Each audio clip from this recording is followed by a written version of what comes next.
Eu leio na Bíblia, na linguagem de hoje. Aqui diz o seguinte: porém, continue a crescer na graça e no conhecimento de nosso Senhor e Salvador Jesus Cristo. Glória a Ele, agora e para sempre. Amém. Notem bem. Por que acontece de pessoas continuar com esse tipo de vida que tinha antes, esse palavreado profano, que não confere com o que a Bíblia diz, com a palavra de Deus? Por que isso? Porque a pessoa veio para a igreja, assentou, participou de tudo, mas não procurou crescer. É o que Pedro faz referência e pede, que cresçamos na graça. A gente não pode chegar e estar estagnado, continuar estagnado, temos que crescer, né? E a pessoa que vem para a igreja e não cresce, ela continua com a mesma vida, o mesmo tipinho de vida que levava antes, ela continua. Então aí o apelo de Paulo é que nós cresçamos, o apelo de Pedro, aliás, é que cresçamos na graça, deixando tudo isso, aí encaixa o que Paulo está dizendo, né? Para fazer morrer essa natureza pecaminosa, abandonando os hábitos na nossa maneira de agir e de falar também, né? Para que possamos ser seguidores de Jesus. É mais ou menos isso. Eu só quero completar o que o irmão disse aqui com uma frase que eu notei na eleição. Estou sem óculos, está meio complicado, mas dá para ler aqui. Vivamos como com quem está se preparando para habitar para sempre com o Senhor. É um processo, tá? Não vai nascendo do dia para a noite, mas é um processo. A santificação é uma obra de cada dia, de cada momento. Mas nós temos que viver de acordo que nós estamos nos preparando para viver quanto tempo com o Senhor? Para sempre. Aqui na lição também, segunda-feira embaixo, diz assim, que o objetivo do crente é dramaticamente distinto, não agradar a si mesmo, mas sim a Deus. E embaixo de Efésios 5:2, pessoal, vivam em amor, como também Cristo nos amou e se entregou por nós. Viva em amor, foi isso que Jesus fez. Foi desprezado, mas ele dizia o quê? Pai, perdoa. Eles não sabem o que fazem. Isso, irmão, é amor. Você ser apedrejado e você dar a vida para cada pessoa. Então não tem preço, né? Não tem preço que pague o que Jesus fez por nós. Foi pago por sangue, né? Veja que amor, dá para compreender esse amor? Claro. Eu, nessa caminhada cristã, eu agradeço a Deus por cada dia as novas oportunidades. Porque aqui ninguém é igual a ninguém. Eu posso olhar aqui para o Paloma e eu ver coisas boas e ruins. Posso olhar para a Lúcia, mais família, meu marido, e a gente achar que nós estamos já, na nossa visão, a gente julgar e achar que a gente já, eu sou cristã, eu sou melhor. Não, Deus olha quando você tem isso, que você descobriu que você é pecadora, que você não consegue mudar a sua vida, como que você vai poder mudar a do próximo? Por mais que ele seja o quê? Uma pessoa da rua, um prostituto. Eu vejo hoje as músicas. Antes eu era um pouco crítica. E eu falei, Jesus, como eu pedi no culto lá da casa da Marlene, eu preciso do Espírito Santo. E é uma coisa assim que você começa a ver. Eu preciso de Jesus e saber que Jesus, ele tem uma fórmula de amar todos de uma maneira que eu possa levar esse amor para as pessoas também. E isso é a maneira como você tem a comunhão com Jesus. É aquela lição que nós. Sim. E a lição, ela tem um chamado para nós, né? A lição de terça-feira. Ela diz, desperte você que está dormindo. E essa deve ser uma orientação para todos nós, né? Desperte você que está dormindo. E o texto para nós lermos agora e estudarmos está lá em Efésios 5, de 11 a 14. Se alguém puder ler, por favor. Efésios 5, de 11 a 14. Não comuniqueis com as obras infrutuosas das trevas, mas antes condenai. Porque o que eles fazem em oculto, até dizê-lo, é torto.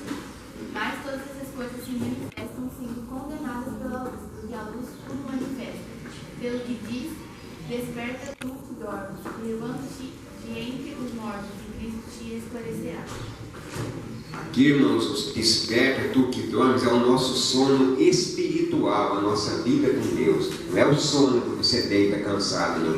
Desperta, onde que está a sua vida espiritual com Deus, né? Acorda, Paulo fala aqui. E é interessante notar nessas passagens, ainda bem que sobrou um cantinho aqui, porque senão não deu apoiar é interessante notar nessa passagem que Paulo diz que os crentes eles não devem participar das obras das trevas que os que estão lá fora praticam, mas antes nós devemos expor essas obras à luz. E como nós vamos fazer isso? Esse relato de Paulo aqui, de Efésios 11 a 14, fala muito do nosso testemunho prático, como o pessoal já comentou ali, a Marisa bem colocou. Como nós vamos mostrar a luz para as pessoas que estão lá fora, como nós vamos mostrar a luz que é capaz de fazer com que as pessoas enxerguem as más obras que elas estão fazendo, sendo que muitas vezes nem nós praticamos. Como nós vamos dar o exemplo para as pessoas, sendo que o nosso exemplo é contrário com o que nós estamos pregando. A última pregação que eu fiz aqui, eu usei uma frase, que é uma frase que desde que eu estudei sobre ela, eu venho carregando comigo, que diz que as pessoas elas não fazem aquilo que você manda elas fazerem, as pessoas fazem aquilo que você faz. Então eu me cobro muito por isso, e eu já até comentei na classe que eu trabalho com um time ali onde só eu sou adventista, existem alguns outros cristãos, mas a maioria são pessoas que não se preocupam muito com religião, com as coisas de igreja. E muitas vezes, em muitas situações, as pessoas viram para mim e falam: você não deveria falar isso, você é crente. E isso pode parecer engraçado, mas no fundo isso é uma alfinetada, é um tapa na cara, porque eu deveria ser o exemplo para elas. E muitas vezes elas estão vendo que as minhas atitudes, as coisas que eu digo, as coisas que eu faço, elas são contrárias às coisas que eu prego.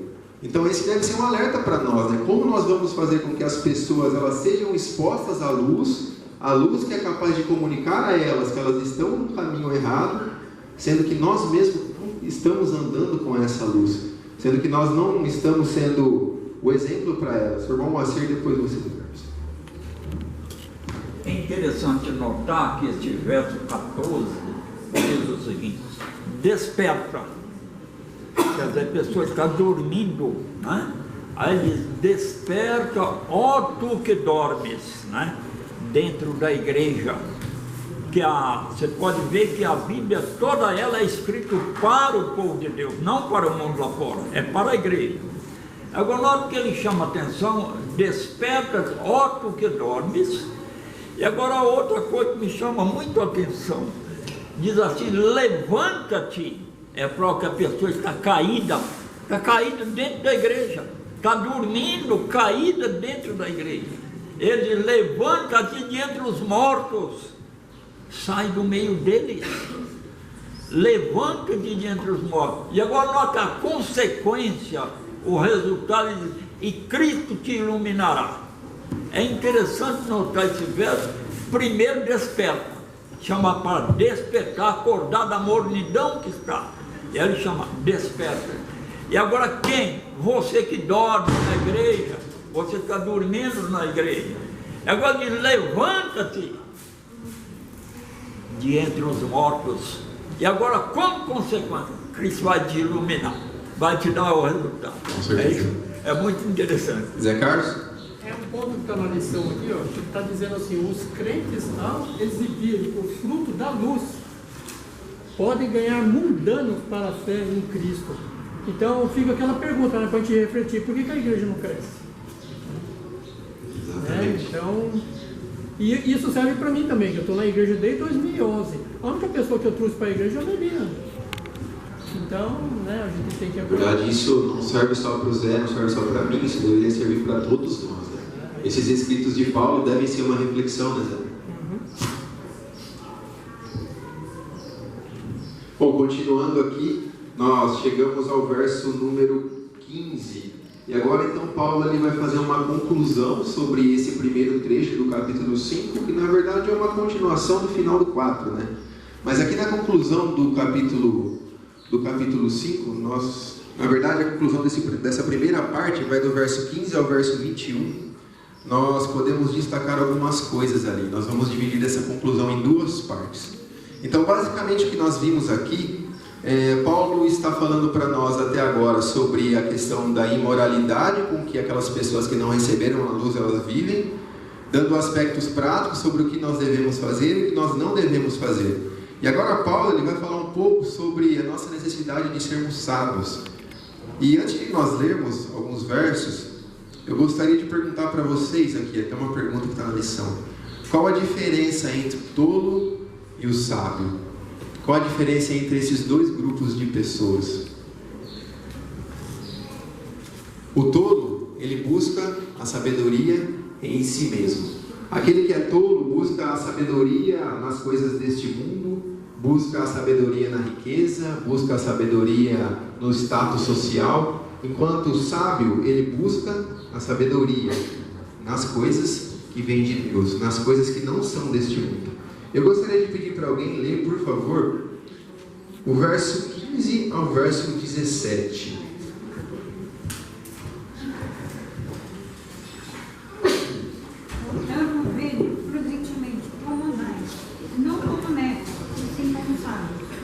Remindo o tempo, porque os dias são maus.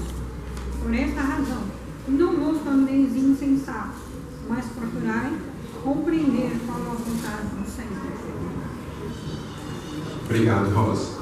Então aqui nós vemos que o que Paulo está nos dizendo é exatamente isso, né? Nós não devemos viver como os necios, como os insensatos. Nós devemos estar buscando a sabedoria nas coisas de Deus, o entendimento nas coisas de Deus. Eu fiz uma pergunta, agora há pouco, sobre como nós podemos aprender a discernir aquilo que agrada a Deus.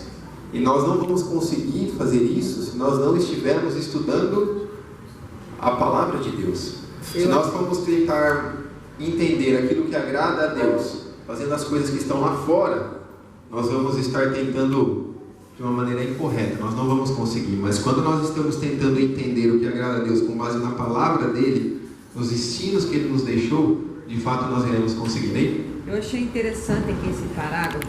Assim como você deve observar onde pisa ao caminhar no lugar desnivelado ou escuro, você deve ter cuidado com a sua maneira de viver. E eu sempre bato nas teclas, sempre falo, para você, Vinícius, para a Deise, é o meu lema. As pessoas não vêm na igreja por causa de Jesus a princípio. Ela vê o seu exemplo, como você é, e ela vai se apaixonar por Jesus através do seu exemplo. E como você é, vai falar assim, nossa, como o Vinícius é diferente, ele é uma pessoa diferente, eu quero ser igual a ele. Então, a princípio, muitas vezes, você é a ponte entre Jesus, para você trazer aquela pessoa, ela vai ver, se espelhar Jesus em você. Por isso que aqui na lição vem falando sobre cuidado com o seu modo de viver, como você citou várias vezes nos filmes, que a gente vê, que a gente comenta, ou no modo da gente se vestir também um exemplo. Nossas palavras que saem da nossa boca é um exemplo. Muitas vezes você na igreja, você vem aqui, é um santinho, nossa, você faz tudo, foi nossa, que cristão, né? Mas lá fora, você fala palavrão, você faz coisas erradas. Que exemplo você está dando lá fora? Então, lá fora é muito mais importante você ser um cristão do que aqui dentro da igreja. Porque aqui todo mundo é igual a você. Lá fora são pessoas diferentes, que querem ver coisas diferentes, novidades, querem ver realmente onde Cristo está habitando em você. É interessante que o verso 16 fala exatamente isso, né? O verso 16 fala, aproveitando ao máximo cada oportunidade, porque os dias são maus. Então, o subtítulo aqui é Vida em Comunidade. Então, uma maneira de ser um cristão não é somente aqui dentro da igreja. Ser um cristão é aproveitar ao máximo cada oportunidade que nós temos durante o nosso dia, para mostrar que, de fato, ser cristão compensa. De fato, ser diferente do mundo nos traz benefícios práticos hoje, e mais do que isso, nos traz uma promessa e uma esperança de uma vida inteira com Deus. E partindo para o final, que diz assim, quarta-feira: ser sábio é ir além de si mesmo, procurar compreender qual é a vontade do Senhor. Qual que é a vontade do Senhor? Quando nós estudamos a Bíblia, fizemos outubro tomamos a decisão do batismo. Você vem aqui, você faz um voto perante Deus e a igreja, que você vai ser fiel, que você vai levar a mensagem de Deus, que você vai devolver o dízimo das ofertas, que você vai trabalhar para Deus. É um voto que você está fazendo perante Deus isso, né? E a partir dali, como que está a sua vida? Qual é você está praticando a vontade de Deus? Deus conhece, então, irmãos. É uma entrega completa. A partir que nós tomamos a decisão do batismo, estudamos a palavra de Deus, você está pecando consciente, porque você sabe que aquilo é errado e você pratica, mas você gosta. Você não busca Deus para deixar aquela velha vida, você continua. Então isso Deus conhece. No fim, tudo isso vai ter que prestar conta. Para finalizar, quando nós chegamos ao fim desse trecho do capítulo 5, nós lemos no verso 18 o seguinte: não se embriaguem com vinho, que leva à libertinagem, mas deixem-se encher pelo Espírito Santo. Então, Paulo faz uma referência ao se embriagar, as coisas que as pessoas lá fora mais desejam, né? Chegar a sexta-feira, para que elas então possam beber, né, Zé? Para que elas possam... Eu falo isso, embriagar-se o vinho, irmãos, porque quando fala vinho, que é o vinho fermentado. Porque eu bebia, muitas vezes a gente não tinha coragem, que tempo que era o jovem, que eu bebia, bagunçava. Então você fazia o que? Você tomava para dar coragem. Por isso que Deus fala aqui, ó, não se embriaga com o vinho, né? Porque você vai estar fora de si, vai atacar o que? O seu cérebro, os seus nervos, você vai fazer coisa que você não tinha coragem de fazer e você vai fazer, mas que coisa errada, porque você não está consciente. É isso que Paulo que chama a atenção, Deus chama, né? Então, ó, devemos viver o que? Cheio do Espírito, cantando, louvando a Deus com o coração puro, alegre, feliz. Isso é a vida do cristão. Está ligado na videira. O segredo A fonte, né? A verdadeira fonte de todo o amor. Nós chegamos ao fim, né? E Paulo ele continua esse relato do capítulo 5 de uma maneira muito prática para nós, e nós vamos continuar estudando isso na semana que vem. Na semana que vem, se você olhar o título da lição, você vai ver que é uma lição muito interessante. É uma lição que, para todos nós que somos casados, aqueles que ainda são solteiros,